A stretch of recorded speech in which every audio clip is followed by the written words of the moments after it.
I would never fall in love again until I found him. Assalamualaikum warahmatullahi wabarakatuh. Alhamdulillahirrabbilalamin. Wassalatu wassalamu ala asrofil anbiya'i wal mursalin wa ala alihi wa sahbihi ajma'in amma ba'du.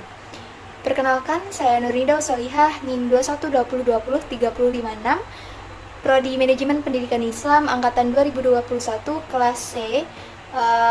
Akan sedikit menjelaskan mengenai mobilitas sosial dan pendidikan.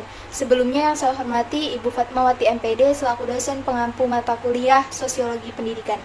Nah, membahas mengenai mobilitas dan pendidikan. Mobilitas sosial itu perpindahan posisi seseorang atau kelompok dari lapisan masyarakat atau bisa yang kita sebut stratifikasi sosial yang satu ke lapisan yang lain. Nah, menurut Sujarno Sukanto, mobilitas sosial adalah suatu gerak dalam struktur sosial, yaitu pola-pola tertentu yang mengatur organisasi suatu kelompok sosial. Jadi, dapat disimpulkan bahwa mobilitas sosial itu merupakan gerakan seseorang ataupun kelompok yang menuntut adanya perubahan. Nah, perubahan itu diakibatkan karena adanya pergerakan atau perpindahan seseorang ataupun kelompok pada saat yang berbeda. Selanjutnya ialah pendidikan. Nah, pendidikan ini secara umum merupakan usaha sadar dan terencana untuk mewujudkan proses pembelajaran untuk peserta didik. Menurut M.J. Langenfeld, pendidikan merupakan upaya dalam membimbing manusia yang belum dewasa ke tingkatan yang lebih dewasa atau ke arah kedewasaan. Nah, jadi pendidikan ini merupakan proses pembelajaran mengenai kognitif, afektif, psikomotorik, dan kebiasaan atau tingkah laku dari anak-anak atau peserta didik. Jadi apa sih hubungan antara mobilitas sosial dan pendidikan? Jadi gini, pendidikan itu dipandang sebagai jalan untuk mencapai kedudukan yang lebih baik di dalam masyarakat. Semakin tinggi pendidikan, semakin pula besar harapan untuk meningkatkan mobilitas sosial yang tinggi atau untuk mencapai tujuan atau cita-cita yang diinginkan. Nah, dengan demikian terbuka kesempatan untuk ke lapisan sosial yang lebih tinggi atau ke stratifikasi sosial yang lebih tinggi. Dan begitu pula sebaliknya, apabila pendidikannya rendah, maka yang diinginkan atau tujuan yang diinginkan itu tidak akan tercapai. Pendidikan yang rendah itu akan mempengaruhi mobilitas sosial yang rendah pula. Jadi di dalam pendidikan memiliki kualifikasi. Kualifikasi pendidikan itu ada hubungannya dengan jenis pekerjaan. Jadi jika seseorang memiliki pendidikan yang tinggi, maka dia akan mendapatkan jenis pekerjaan yang bagus, yang kompeten, dan yang terpercaya. Jadi secara singkat, hubungan pendidikan dan mobilitas sosial itu dipengaruhi oleh kesempatan memperoleh pekerjaan sesuai dengan kualifikasi pendidikan tersebut atau jenis pendidikan yang dia capai. Nah, sehingga apabila seseorang menginginkan mobilitasnya yang tinggi atau mobilitas yang semakin baik, maka kesempatan memperoleh pendidikan akan semakin baik pula. Dan hasil pendidikan itu akan mempengaruhi dengan kebutuhan lapangan kerja, dan begitu pula sebaliknya. Jadi mobilitas dan pendidikan itu sangat berhubungan, berkaitan erat untuk menunjang cita-cita dan tujuan seseorang.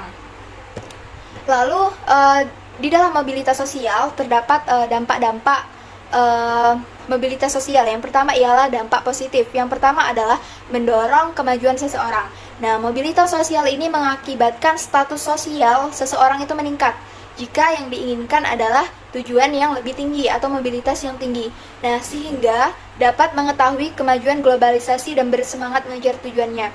Karena orang yang menginginkan mobilitas yang tinggi itu dia akan semakin banyak mencari pengetahuan di luar, banyak mempelajari hal-hal yang baru, sehingga seseorang tersebut termotivasi untuk kemajuan dirinya sendiri. Lalu dampak positif yang kedua adalah mempercepat perubahan sosial. Berhubungan dengan mendorong kemajuan tersebut, seseorang yang masyarakat menginginkan mobilitas yang tinggi, mereka berpengetahuan yang mendorong terjadinya perubahan sosial budaya masyarakat. Jadi masyarakat yang menginginkan mobilitas tinggi, mereka akan berlomba-lomba untuk memperbaiki kehidupannya yang mungkin kurang baik.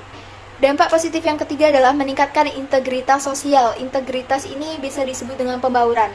Jika seseorang itu menginginkan mobilitas yang tinggi, maka perubahan itu kan diawali dengan bergerak ataupun berpindah dari kehidupan yang lama ke kehidupan yang baru.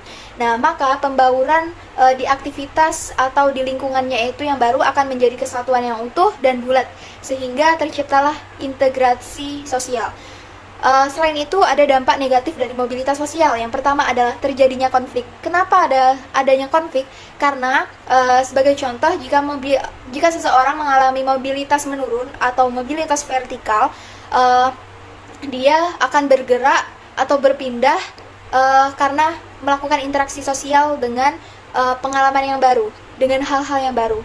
Di lingkungan sosial yang baru, mereka akan menemui orang-orang yang banyak menentangnya, orang-orang yang tidak suka dengannya. Disitulah konflik terjadi. Yang kedua adalah dampak negatif mobilitas sosial adalah memengaruhi kesehatan.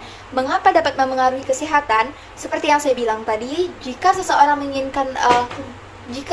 itu mengalami mobilitas sosial yang rendah atau vertikal ke bawah, yang artinya mereka kan dari atas kemudian turun ke bawah, mereka itu akan mengalami penurunan status sosial berada di lingkungan sosial yang baru. Seseorang yang berada di lingkungan sosial yang baru, ketertekanan karena mobilitas sosialnya itu menurun, orang itu cenderung merasa tidak nyaman sehingga dapat menimbulkan penyakit atau menimbulkan ketidaknyamanan.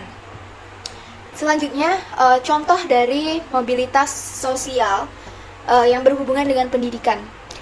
Banyak kita menemui orang-orang di sekitar kita yang mempunyai anak yang mereka itu berasal dari keluarga yang kurang mampu, berasal dari keluarga miskin, berasal dari keluarga prasejahtera. Tetapi sebagai contoh, anak tersebut menginginkan perubahan di dalam keluarganya, ingin mobilitas sosialnya itu semakin tinggi. Maka dari itu, anak itu mempunyai cita-cita dan tujuan, sehingga dia giat mengejarnya bersungguh-sungguh, ikhtiar dengan ilmu yang ia punya dan doa-doa dari orang tua dan orang sekitarnya. Alhamdulillah, anak itu dapat mencapai tujuan dan cita-citanya.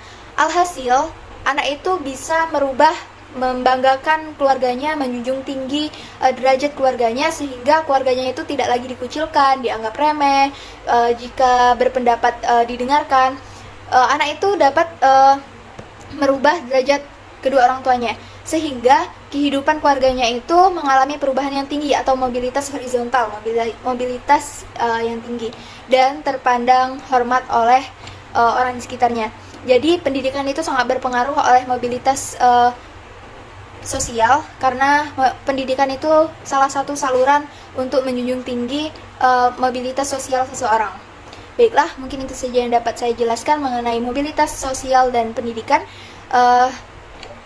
Kepada Allah sama-sama kita memohon ampun. Saya akhiri, wassalamualaikum warahmatullahi wabarakatuh.